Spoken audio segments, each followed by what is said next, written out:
ஸ்ரீ கணேசாய நமஹ. ஸ்ரீ குருப்யோ நமஹ.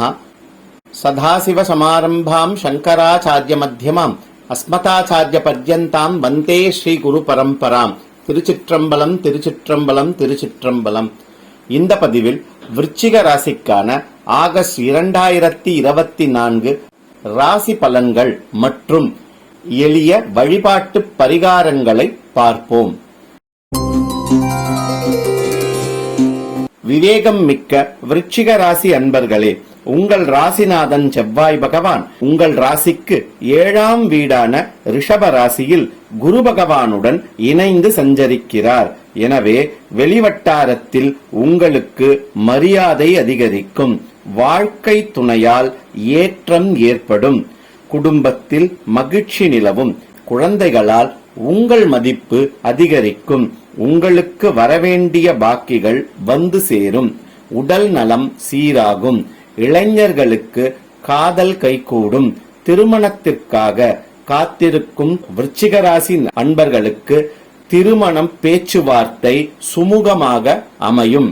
உங்கள் 5ஆம் வீடான மீன ராசியில் ராகு பகவான் தொடர்வதால் மேல் படிப்பிற்காக காத்திருப்பவர்களுக்கு எதிர்பார்த்த பல்கலைக்கழகங்களில் அனுமதி கிடைக்கும். குழந்தைகளின் உடல் நலம் சீராகும். குழந்தை பேருக்காக காத்திருப்போருக்கு நற்செய்தி வந்து சேரும். வேற்று மொழி மற்றும் வேற்று மதத்தவரால் மனக்கசப்பு ஏற்பட வாய்ப்புகள் உள்ளது. எனவே கவனம் தேவை.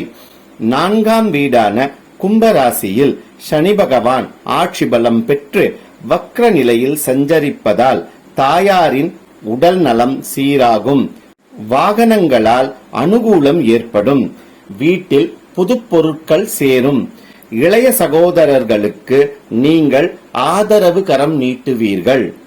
உங்கள் பாக்யஸ்தானமான கடக ராசியில் சூரிய பகவான் மற்றும் வக்ரம் பெற்ற புத பகவான் சஞ்சரிப்பதால் தந்தையின் உடல் நலனில் கவனம் தேவை.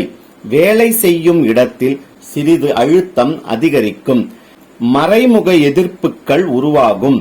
வேலை செய்யும் இடத்தில் உங்களுக்கு வரவேண்டிய பாக்கிகள் மற்றும் பதவி உயர்வுகள் வந்து சேரும்.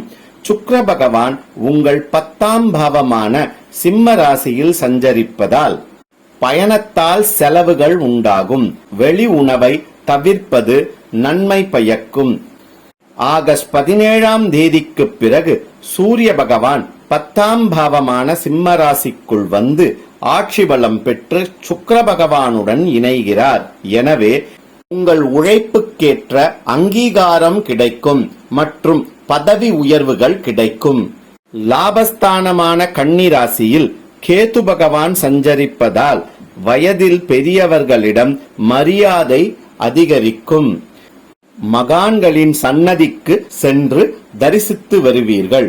குரு பகவானின் சுப பார்வைகள் உங்கள் ராசி 11 மற்றும் 3ஆம் வீடுகளில் விழுவதால் மூத்த சகோதரர்களால் ஆதாயம் ஏற்படும். உடல் நலம் சீராகும். எனினும் உடல் பயிற்சி அவசியம். உங்கள் முயற்சிகள் வெற்றி பெறும். சிறிது தூர பயணங்களால் ஆதாயம் உண்டாகும். ஆகஸ்ட் 1, 2 மற்றும் 28, 29ஆம் தேதிகளில் சந்திர பகவான் மிதுன ராசியில் சஞ்சரிப்பதால் உங்களுக்கு சந்திராஷ்டமம். எனவே இந்த காலகட்டத்தில் புது முயற்சிகள் மற்றும் பண பரிவர்த்தனையை தவிர்ப்பது நன்மை பயக்கும். தினம்தோறும் கந்தர் அனுபூதி பாராயணம் அல்லது கேட்டு வர உங்களுக்கு மன மகிழ்ச்சி அதிகரிக்கும். கிருத்திகை தினத்தன்று விரதமிருந்து முருகப்பெருமான் மற்றும் தட்சிணாமூர்த்தியை வணங்கி வழிபட்டு வர நன்மைகள் வந்து சேரும். மேலும் இந்த மாதத்தில் ஒருமுறையாவது திருச்செந்தூர் சென்று முருகப்பெருமானை வணங்கி வழிபட்டு வர உங்களுக்கு வாழ்க்கையில் ஏற்றம் ஏற்படும். மொத்தத்தில் இந்த ஆகஸ்ட் மாதம் உங்களுக்கு எடுக்கும் முயற்சிகளில் வெற்றி கிட்டும் மாதமாக அமையும். லோகா சமஸ்தா சுகினோ பவந்து. திருச்சிற்றம்பலம். நன்றி, நன்றிகளுடன் ஸ்ரீங்கன் வி. பிரபாகரன்.